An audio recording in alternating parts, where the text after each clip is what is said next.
IPhone 11 সবচাইতে viral phone, colour হয়ে দেন viral colour. মানে যারা হচ্ছে যে অ্যান্ড্রয়েড থেকে আইফোনে শিফট করতে গেলে যদি ফার্স্ট চয়েস কারো থাকে, সেটা হচ্ছে যদি বাজেট মোটামুটি আলহামদুলিল্লাহ ভালো থাকে, তাহলে হচ্ছে যে 11 সেইটাই হচ্ছে 11। হ্যাঁ, আর এর চেয়ে যদি কম বাজেটে থাকে তখন হচ্ছে এক্সএস ম্যাক্স আর নয় এক্সএস অথবা এক্সেস। তবে 11টা হচ্ছে বেস্ট, 11 থেকে একটা মজা পাওয়া যায় আর কি। আইফোনের অন্যান্য সিরিজে যখন শিফট হবেন ভালো বেস্ট মডেলে যাবেন আরো ভালো লাগবে।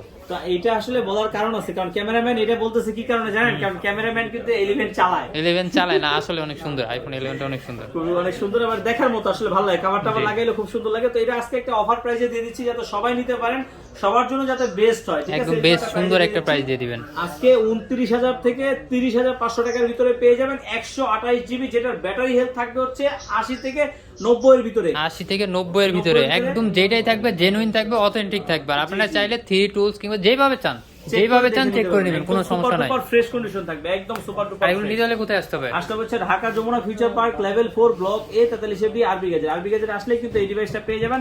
আপনি যদি সরাসরি আইসা নিতে চান, সেটা আমি সবসময় আপনাদেরকে প্রেফার করবো। যদি কোনো কারণে আসতে না পারেন, সেই ক্ষেত্রে কুরিয়ারের মাধ্যমে নিতে পারবেন। 2040 টাকা বিকাশ করবেন, আপনার নাম, অ্যাড্রেস, মোবাইল নাম্বার দিয়ে দিবেন, পাঠিয়ে দিব।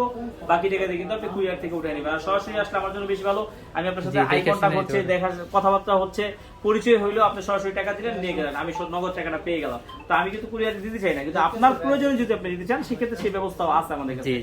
যারা এখন আমাদের চ্যানেলটি সাবস্ক্রাইব করেন নাই, ফলো দেন নাই, দ্রুত সাবস্ক্রাইব করেন, ফলো দেন, তাহলে কি হবে, এরকম নিত্য নতুন ইউজফোনের ভিডিও সবার আগে প্রথমে কিন্তু পেয়ে যাবেন। ভালো থাকবেন, আল্লাহ হাফেজ।